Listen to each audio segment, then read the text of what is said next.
All right, let's dive into one of the most famous success books of all time, Think and Grow Rich. Today, we're really going to zero in on the engine behind Napoleon Hill's whole philosophy. We're talking about two of his most powerful and maybe most misunderstood ideas. These are steps 10 and 11 of his 13 steps, and they show us how to connect that raw energy that fuels genius with a mental workshop that actually turns it into reality. So, Napoleon Hill started his whole quest with a really provocative question.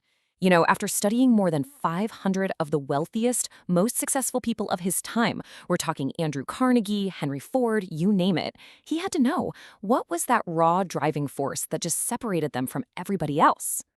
And his answer, which is the 10th step to riches, was a principle he called sex transmutation.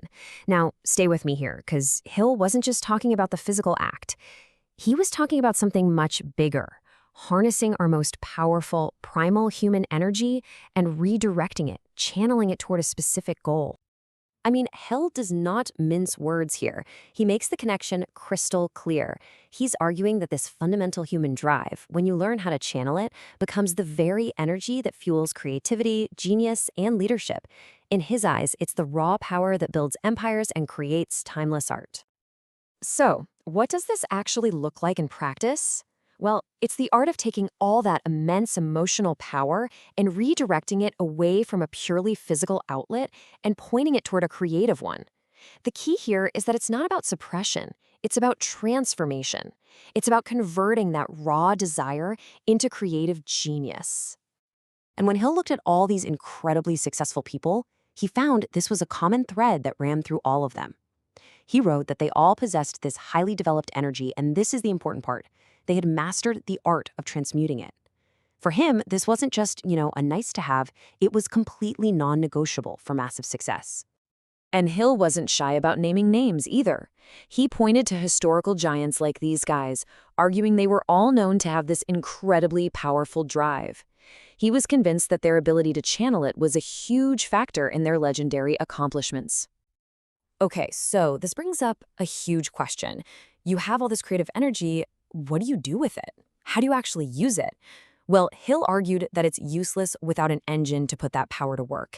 And for him, that engine is his 11th step, the subconscious mind. This is the second piece of the puzzle. If transmutation gives you the raw power, the subconscious is the workshop. It's the engine room where that energy gets forged into something real, something tangible. Hill described the subconscious like a fertile garden. Every single thought, every idea, every impulse we have is like a seed that gets planted there. It's this vast, powerful recording system that doesn't judge. It just accepts and grows whatever you decide to give it. And here's where it gets kind of mind-blowing. Hill claimed that this part of our mind is always working, 24/7, tapping into what he called infinite intelligence to turn our dominant desires into their real-world physical equivalent. It's literally the bridge between an intangible thought and a tangible reality. So how do you give this powerful engine its instructions? Hill was super clear about this.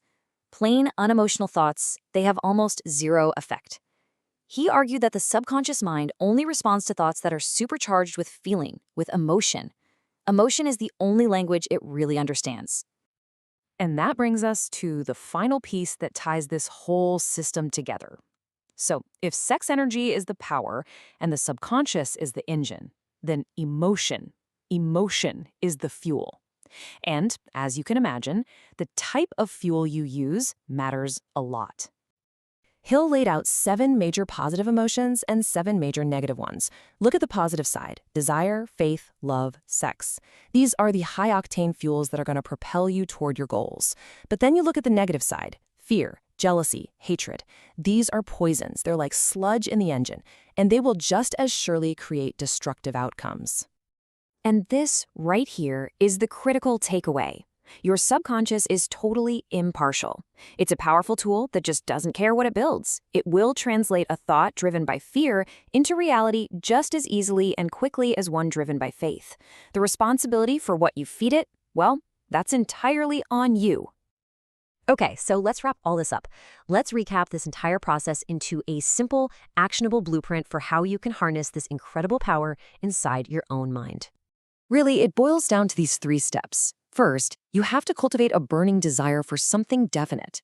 Second, you transmute your most powerful creative energy and aim it directly at achieving that desire. And third, and this is crucial, you impress that desire upon your subconscious, mixing it with the powerful emotion of faith over and over until your mind accepts it as a command. So, the question that Napoleon Hill really leaves us with is a profound one. We all have this incredible engine at our disposal, and it's working for us 24/7, whether we realize it or not. The only question that's left is, what kind of fuel are you choosing to give it?